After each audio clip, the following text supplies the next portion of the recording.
life. And yes, this song is partly about me. I'll never forget when I finally surrendered my life and said, Lord, I believe what you're writing to me. It wasn't in a church. It wasn't sitting in a church, but it was broken heart and barely sober on my knees in an old house I lived in. I said, Lord, I'm giving it to you tonight. I was guilty. I had been running with the devil.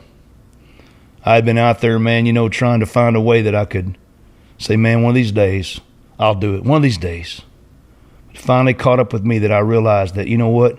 If the judge wanted to, he could have sentenced me right there and said, there's no more chances, no more opportunities. Now, Mr. Herod, you're going to pay the crime. But instead, through mercy and through grace, those words, they begin to speak to my heart. And it literally didn't get thrown at me. It didn't get slapped upside my head. He didn't beat me over the head with it. He just said, if you'll believe that truth,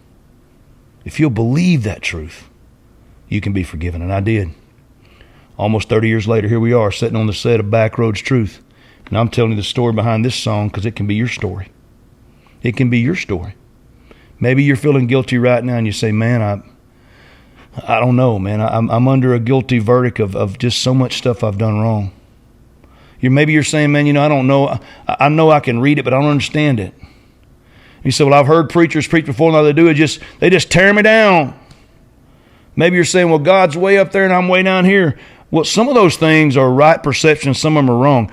God is way up there and you're way down here, but he sent his son to planet Earth to become a man, to give the sacrifice that you could believe in, and it's written right here. Leave us a comment or click the link below to see the full episode.